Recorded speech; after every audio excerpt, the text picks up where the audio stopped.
Perkenalkan, nama saya Hastris dengan NPM 25083025. Saya merupakan mahasiswi di Universitas Muhammadiyah Lubuk Banggai, Fakultas Keguruan dan Ilmu Pendidikan, Program Studi Pendidikan Biologi, semester 1, kelas A. Oke, standby, kamera ready, sound ready, 3, 2, 1, action. Pada video kali ini, saya akan membahas tentang glikolisis yang merupakan tahapan pertama dalam proses respirasi. Glikolisis memiliki arti pemecah glukosa. Glikolisis terjadinya di sitosol. Pada tahap glikolisis ini, glukosa yang merupakan gula dengan karbon 6 akan dipecah menjadi struktur gula yang lain, sehingga menghasilkan 2 molekul pirufat, 2 NADH, dan 2 ATP. Bagaimanakah prosesnya? Tetap konsentrasi ya, karena lumayan agak panjang. Terdapat 10 tahapan proses yang terjadi pada glikolisis, yaitu tahap pertama, glukosa akan diubah menjadi glukosa 6-fosfat. Pada tahapan ini, enzim yang berperan adalah heksokinase. Heksokinase akan mentransfer gugus fosfat dari ATP ke glukosa, sehingga menjadi glukosa 6-fosfat. Disinilah ATP pertama kali digunakan. Selanjutnya, pada tahap kedua, glukosa 6-fosfat akan diubah menjadi fruktosa 6-fosfat. Pada tahap ini, glukosa 6-fosfat dikonversi menjadi fruktosa 6-fosfat oleh enzim fosfoglukoesomerase. Tahap ketiga, fruktosa 6-fosfat diubah menjadi fruktosa 1,6 bifosfat. Enzim yang berperan adalah fosfofruktokinase. Nah, fosfofruktokinase ini akan mentransfer gugus fosfat dari ATP. Inilah tahap penggunaan ATP yang kedua. Selanjutnya, tahap yang keempat. Enzim aldolase memecah molekul fruktosa 1,6 bifosfat menjadi 2 buah gula yang memiliki 3 karbon yang berbeda, yaitu menjadi dihidroksiasetan fosfat atau DHAP dan gliseraldehid 3-fosfat atau G3P. Pada tahap yang kelimanya, yaitu terjadi konversi antara DHAP dan G3P. Ini di mana reaksi ini tidak pernah mencapai titik keseimbangan. Nah, G3P inilah yang akan digunakan pada langkah berikutnya. Nah, dari tahap 1 sampai tahap 5 dikenal sebagai investment fase, karena pada tahap inilah ATP digunakan sebanyak 2 buah. Selanjutnya, tahap yang ke-6, G3P akan diubah menjadi 1,3 bisfosfogliserat sebanyak 2 buah. Pada tahap ini, enzim yang berperan yaitu triacylfosfat dehidrogenase. Pada tahap ini terjadi 2 reaksi, yaitu 1 G3P dioksidasi melalui transfer elektron ke NADH+, sehingga membentuk 2 buah NADH. Kedua, dengan menggunakan energi dari reaksi ini, 2 fosfat akan terikat pada substrat sehingga ikut berperan dalam pembentukan 1,3 bifosfogliserat. Selanjutnya, pada tahap yang ke-7, 1,3 bisfosfogliserat akan diubah menjadi 3 fosfogliserat. Pada tahap ini, 2 fosfat akan ditransfer ke 2 ADP sehingga menghasilkan 2 buah ATP. Enzim yang berperan pada tahap ini adalah fosfogliserakinase. Tahap yang ke-8, 3 fosfogliserat akan diubah menjadi 2 fosfogliserat dengan bantuan enzim fosfogliseramotase. Tahap yang ke-9, 2 fosfogliserat akan diubah menjadi fosfenol pirufat atau PEP dengan enzim enolase. Pada tahap ini dihasilkan 2 molekul H2O. Tahap yang terakhir yaitu PEP akan diubah menjadi 2 pirufat dengan enzim pirufat kinase. Pada tahap ini terjadi pembentukan ATP sebanyak 2 buah yang berasal dari ADP. Jika kita perhatikan, dari tahap 6 sampai dengan tahap ke-10 terjadi pembentukan ATP sebanyak 4 buah, sehingga pada tahap ini dikenal sebagai PO fase atau fase menghasilkan energi. Berdasarkan keseluruhan tahapan reaksi glikolisis tersebut, maka dapat disimpulkan secara umum glikolisis terbagi ke dalam dua fase, yaitu fase memakai energi atau de-energy investment fase dan fase menghasilkan energi atau de-energy payoff fase. De-energy investment fase merupakan tahapan di mana ATP digunakan. ATP yang digunakan sebanyak 2 buah, yaitu pada tahap pertama ketika glukosa diubah menjadi glukosa 6-fosfat, dan tahap yang kedua terjadi pada fruktosa 6-fosfat menjadi fruktosa 1,6 bifosfat. Tapi investasi ini akan dilunasi dengan bunga pada tahap energi payoff fase. Karena pada payoff fase dihasilkan 4 ATP dan 2 NADH, sehingga hasil bersih yang dihasilkan dalam proses glikolisis per 1 molekul glukosa adalah 2 molekul pirufat, 2 ATP, dan 2 NADH. Nah, itulah materi mengenai glikolisis. Selanjutnya, kita akan membahas tentang dekarboksilasi oksidatif atau oksidasi pirufat. Tahapan ini seringkali diperlakukan sebagai semacam tahapan yang tidak penting, tapi sebenarnya tahap ini merupakan tahap yang penting. Kenapa? Karena tahap ini merupakan penghubung antara glikolisis dan siklus Krebs. Yang pertama, harus kita ketahui adalah di mana lokasi terjadinya proses dekarboksilasi oksidatif ini. Sebelumnya, kita semua sudah tahu pada sel eukariotik kita akan menemukan nukleus yang biasanya digambarkan di bagian tengah. Selain nukleus, terdapat juga organ yang disebut mitokondria. Mitokondria inilah yang dikenal sebagai organel yang memiliki membran ganda karena memiliki membran di bagian luar dan membran di bagian dalam. Pada mitokondria inilah tahap respirasi kebanyakan terjadi karena disinilah energi paling banyak dihasilkan. Kalau kalian masih ingat pada video sebelumnya, kita telah membahas tentang glikolisis yang prosesnya terjadi di sitosol. Nah, tahap dekarboksilasi oksidatif ini akan mengantarkan hasil glikolisis dari sitosol menuju bagian dalam mitokondria yang disebut dengan matriks. Dan di matriks ini pula terjadinya siklus Krebs. Bagaimanakah proses dekarboksilasi oksidatif itu? Molekul pirufat yang dihasilkan glikolisis memiliki karbon 3. Nah, pirufat akan kehilangan satu karbonnya sehingga membentuk 2 karbon yang dinamakan dengan senyawa asetil karbon.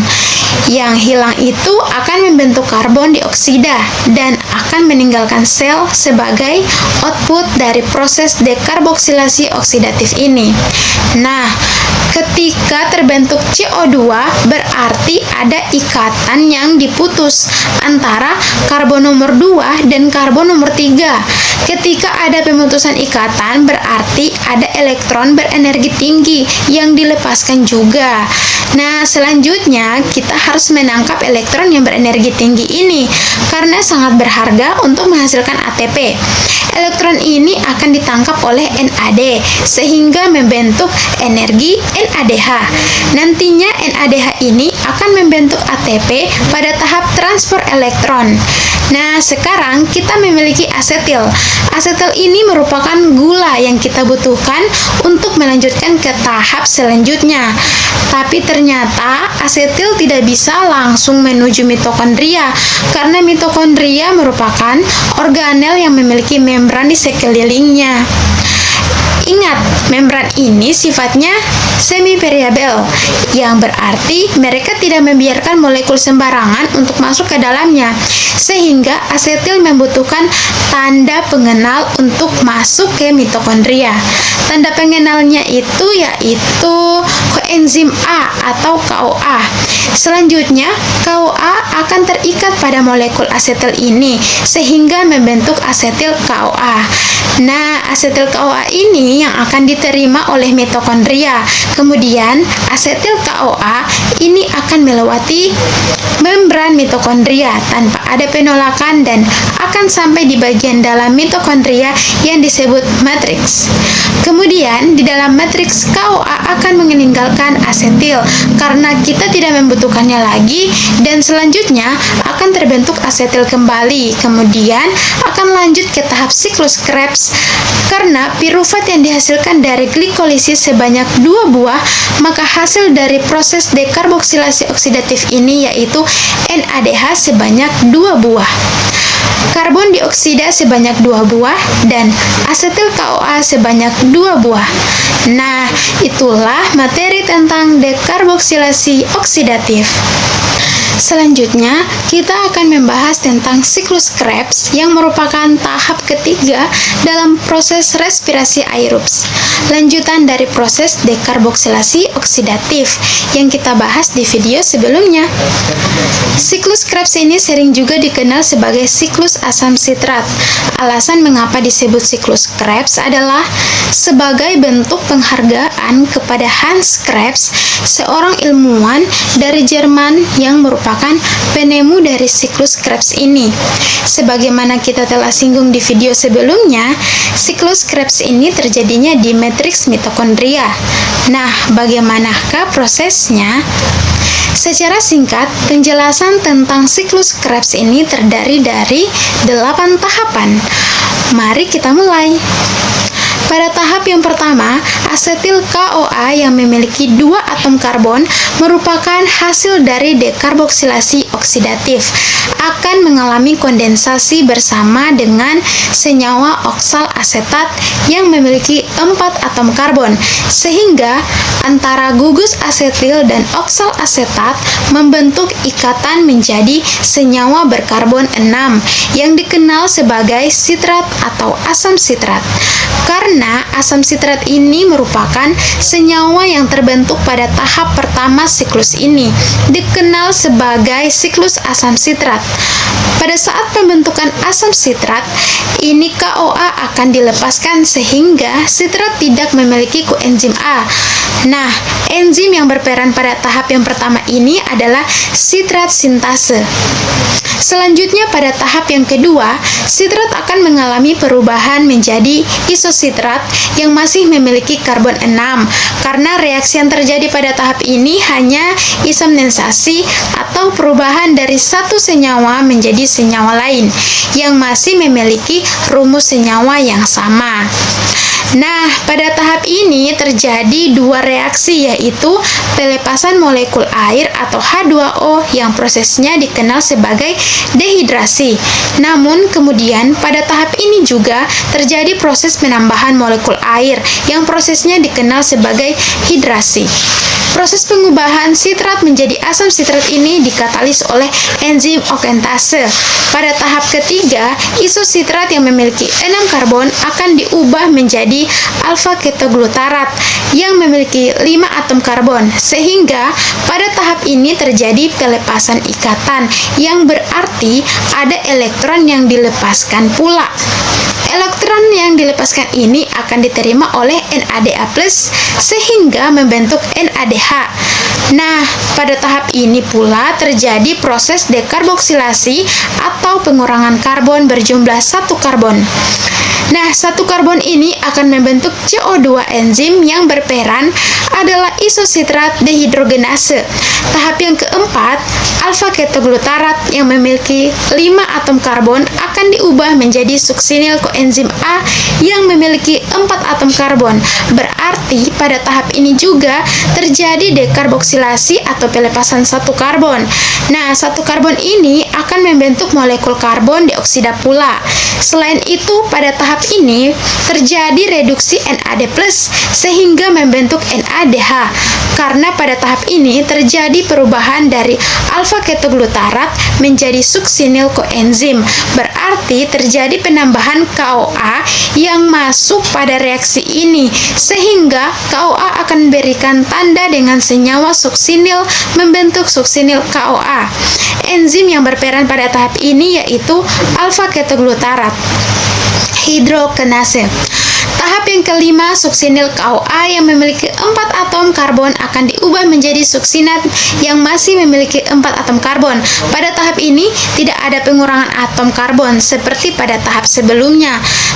Pada tahap ini terdapat beberapa reaksi, yaitu fosfat inorganik atau PI akan berperan pada tahap ini sebagai pemutus ikatan koenzim A yang terdapat pada subsinil, sehingga pada tahap ini KOA akan dilepaskan dan fosfat inorganik akan berkaitan dengan GDP membentuk GTP. Namun pada beberapa sel fosfat yang telah membentuk GTP akan ditransfer lagi ke ADP sehingga membentuk ATP. Baik GTP ataupun ATP, keduanya memiliki energi yang setara. Enzim yang berperan dalam tahap ini adalah subsinil KOA sintase. Tahap yang keenam yaitu subsinat yang memiliki 4 atom karbon akan diubah menjadi fumarat yang memiliki 4 atom karbon pula. Nah, pada tahap ini terjadi pelepasan elektron sehingga elektron akan ditangkap oleh NAD membentuk NADH 2 kali enzim yang berperan untuk mengkatalis senyawa subsinat menjadi fumarat adalah subsinat dehidrogenase. Tahap yang ketujuh terjadi pengubahan fumarat menjadi malat enzim yang berperan pada tahap ini adalah fumarase.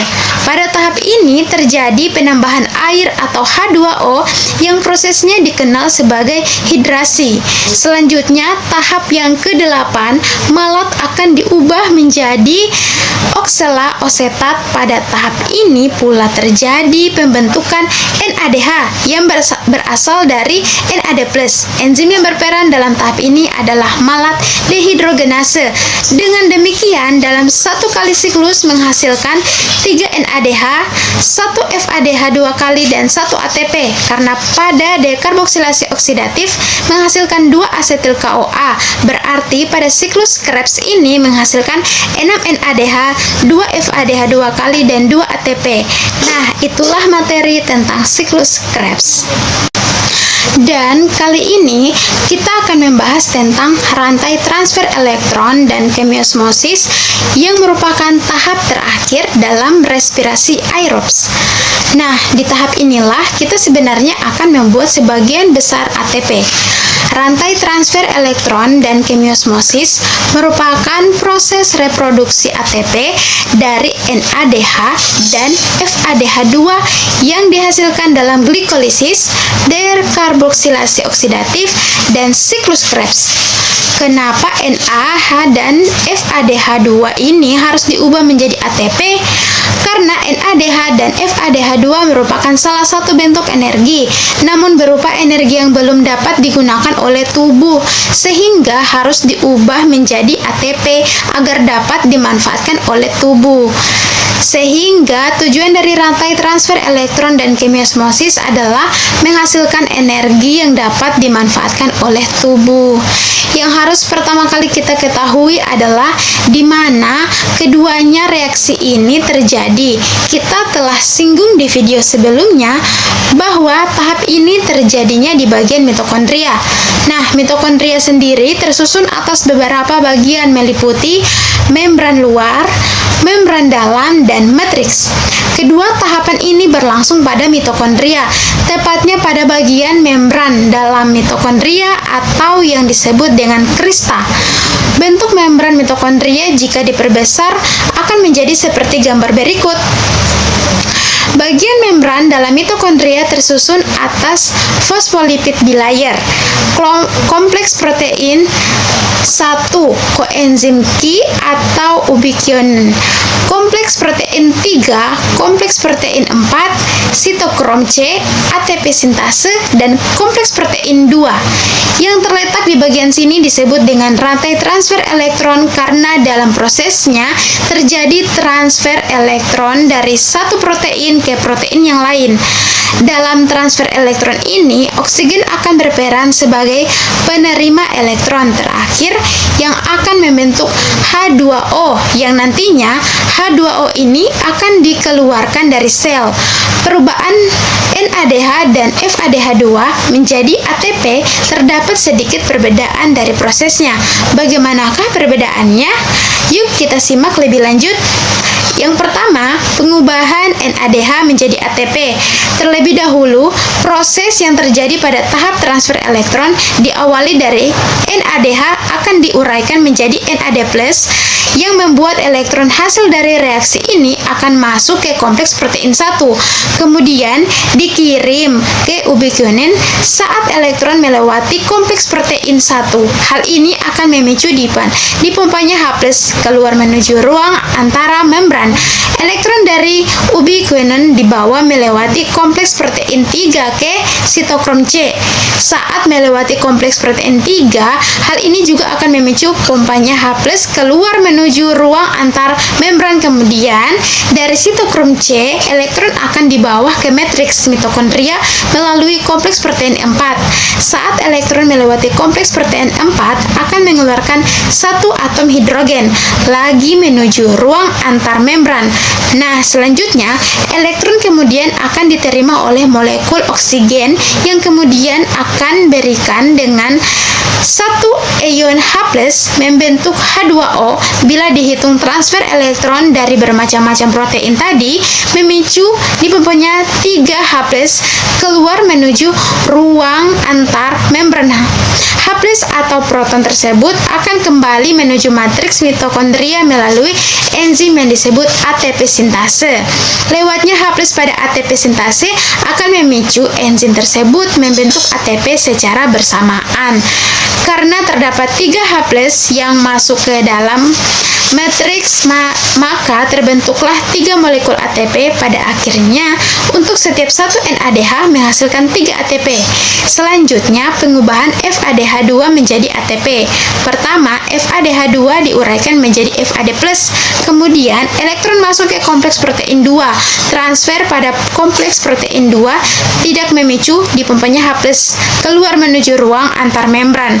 Setelah dari kompleks protein 2, elektron akan ditangkap oleh ubiquinon. Dari ubiquinon, elektron akan dibawa melewati kompleks protein 3 ke sitokrom C. Saat melewati kompleks protein 3 akan dikeluarkan satu ion hidrogen.